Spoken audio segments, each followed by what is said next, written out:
My name is Pleeps, and I suppose I'm back. First off, before I get into this video proper, I took a year hiatus. Never was my intention, just kind of ended up happening. At some point I will get into the reasons why, but I did. But now, I'm going to be shifting the channel a bit, and one of those shifts is I'm going to be talking about TTRPGs a bit. Because I'll be honest, that's what I spent the last year doing. Learning how to run and play TTRPGs. Mainly D&D 5e, but other stuff as well. Part of this project, I want to talk about every official module published for 5e and kind of review it. And for reasons of this is the first one I ended up getting exposed to because someone ran it for me, we'll be starting off with Curse of Strahd. Ooh. I suppose let's start with a quick overview of the module. The party is trapped in the mists of Barovia, where in order to escape they must eventually defeat Strahd.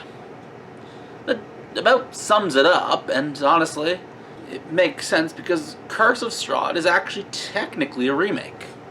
It is a remake of a very, very classic adventure module from way back in the day. I believe it was just called Ravenloft back then, and they decided to give it some modern pizzazz. That being said, especially when you get to Castle Ravenloft, a lot of those old trappings are still quite present. So, keep that in mind as you run it or play it. Yeah, keep that in mind as you run it. Alright, so, first off, I'll be honest, Curse of Strahd has a long list of pros. It is well written, really good at telling what characters should be doing, as well as how to play them. One of the really cool elements is that there are a few random encounters, or encounters in the module, that a player would assume to be a hostile encounter, and might act accordingly, yet they aren't. Specifically, there is a lich that will not attack the party, and a skeleton horse rider thing. These are really cool, and if your players are ones to think outside the box, it is a really cool way to reward that thinking. Honestly, it's always cool to see in my opinion. So, and Strahd of course is an amazingly fun villain to play, and interesting in how you're expected to play him. A villain that isn't really out to get the party so much as toy with them until the party triggers a breaking point, which can be done in a few notable ways. Now, let's talk about some cons, because there are some cons. Some little small things. Things I think others probably won't mention, which is what I'm hoping that this series really does, is show things that people aren't really thinking about or hard. There are a few things I dislike. First off, I dislike the way they handle the dark gifts. Idea of someone's character forcibly shifting alignment, it's already iffy on me, but that's not the breaking point. The idea of a character being ripped away from the player, that's just mean. There are also very little structure that ties certain elements of the adventure together. The DM I played with ended up trying to tie things together that weren't, but ultimately there are just places you can go with basically the sole motivation to get to level up until you're ready to fight Strahd. It's really putting a lot on the Dungeon Master to come up with stuff to push players in certain directions. Not that they can't, and I want to be clear on that. It's just, it would be nicer if they offered the service for you. Ironically, I don't feel like this is as clear as I would have wanted, so coming in here and post to clarify what I meant. I meant it would have been nicer if the Curse of Strahd module offered some easy way for the Dungeon Master to link various events together. Onward with the rest of the video. And now, honestly, pros and cons, I can talk about those all day. That's not really a thing, because I'll be honest, any TTRPG you play, if you're playing with a good group, you're bound to have fun. But here's the real question. What would I change if I were to run it? Like I said, the first thing and the obvious thing, the dark gifts. So, first off, I should explain this. The way the dark gifts work is that in the Amber Temple, there are these rooms that have these monuments that if you interact with them, you will be told that you can gain kind of a clue to what the ability does. And then if you say yes, you get that ability, but also a serious drawback. Some of the abilities range from to, whoa, this is pretty good. And some of the drawbacks range from to, this is awful. But my problem, and the thing that I would really change when running this, are the drawbacks. And this honestly boils down to a personal gripe of mine. A lot of the drawbacks are expected to be alterations to your character's personality. However, I just inherently don't like those. Look, here's the deal about when I make a character for a campaign, I'm like, this is my character, and this is how they act. I don't like when something mechanically comes in and says, no, your character's going to act this way now. So there isn't anything inherently wrong with doing that if players are okay. I'm just not. Honestly, I would make sure these debuffs are purely mechanical. Mechanical in a way that gives rise to playing your character a little differently, but still mechanical. Maybe something like, you do feel constant pain, but not that your character suddenly perceives the world as not worth living, or expects and embraces death, or whatever it says. So that's one thing I'd change. Before I get to the big one, though, and the one that people are probably going to talk about, in fact, I think most people talk about it all the time, I want to hit on another mechanic. Destined allies, or Strahd's enemies. So there are these cards that the Dungeon Master, which would be you, are expected to draw before the campaign starts to just kind of randomize certain aspects of the campaign, which in of itself is a cool mechanic. However, I want to remind you that you never have to play this way. The DM has all the power. If you want the treasures to be in specific locations, or you want a specific destined ally, go right ahead. And in fact, it doesn't have to always be where the book says, or who the book says. Something to keep in mind if you're not a fan of any of the possible options. That being said, I do actually like the options they give you. This is just a homebrew option worth considering. Now, as far as homebrew is concerned, the big one. The one that is ultimately going to affect everything. The final fight. Okay, so when I originally recorded this, I completely messed up. I kind of missed the point, and while some of the stuff I said still had some validity to it, I think this topic deserves to be reset and redistributed. So, let's talk about the final fight of Curse of Strahd.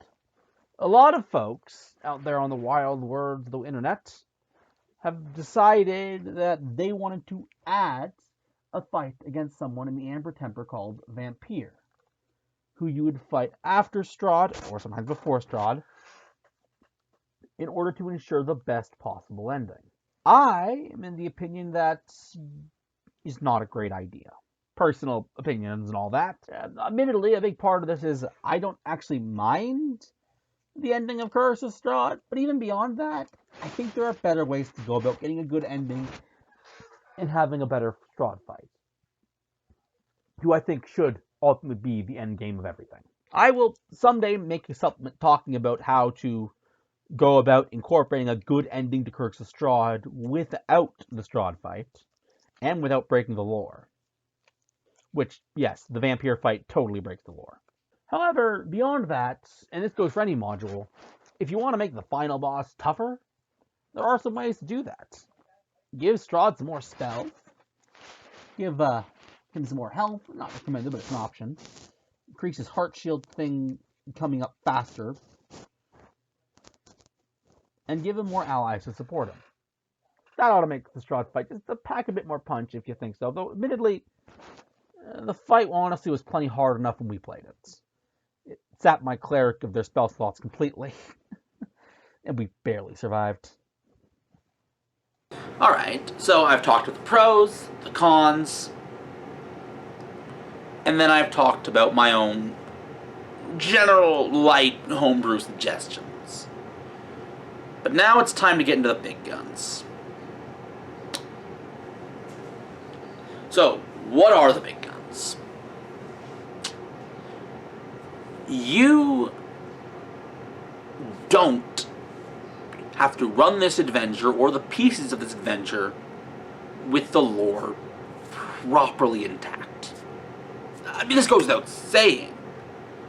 But and I'm going to do this frequently, I'm going to suggest how to reskin the adventure to be something not attached to the Ravenloft and Strahd lore. So the question is... Now, first off, a lot of this depends on how much of the adventure you want to adapt. But for now, let's first assume you're going to adapt the whole thing.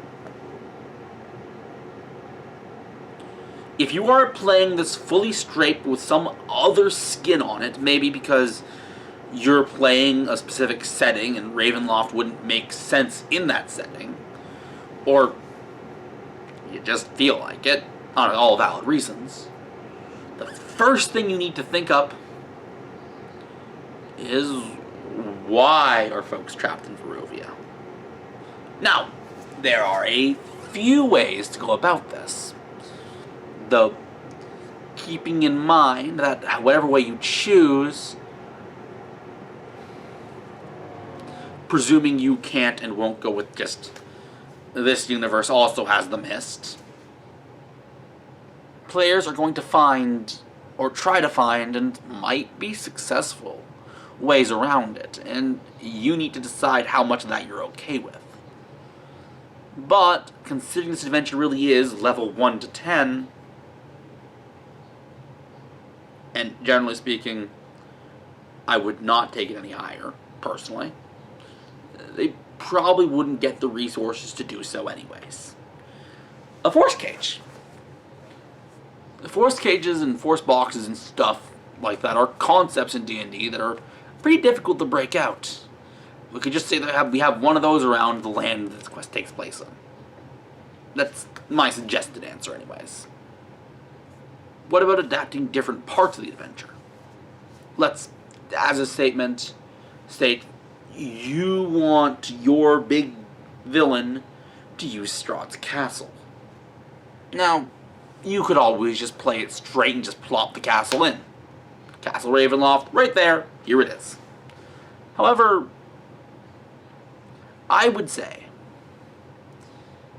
if your goal is to reskin things to fit your own villain, then take advantage of your opportunity and adjust things in the reason they're there. Or decide they're not there. For example, let's say your big villain is a lich. Maybe, instead of a heart up those stairs, those really annoying stairs, maybe it is some spell casing in protection the lich's phylactery. It would have the same effect. It would make sense, and it would be the same encounter, but this would be a reason why the lich would have it as well. And of course, maybe where a lot of the lich has, where Strahd has a lot of vampire spawn, the lich has various undead minions. Again, a lot of the thematic stuff still works, but now it works for a lich. These are just a few examples, of course, but ultimately, this is it. This is my review of Curse of Strahd. this series is going to get better as I get more grasp on what I'm doing and I experience more modules. And know more what to look for. That being said, a goal of this series is to make sure that third-party modules are considered equal to the first-party stuff. And for that reason, I will be covering those as I get the opportunity to play them as well. And so, if you're watching this video and you know any good third-party modules, let me know. I'll be glad to check them out. I guess as an aside, before I end this video, I'm back. Again, I'm going to talk about why I left soon. Not a topic for this video. I needed a moment to rethink how I want to run things, basically, and refocus my life a bit. But now that I have done that and found this new passion, and my old passion still stands, I'm ready to give this another go. Expect an episode of the Futurama recap review pretty soon. I'm not committed to a video a week anymore, though. And I'm going to be upfront about that. Once I get the time to make videos, I'll release them. Anyways, I hope you join me for future TTRPG content and anything else on the channel. If you want to leave a like, please do so. Subscribe if you want to see what comes when it comes. But, and I am so excited to finally get to say this again, more importantly than anything else, have a good night.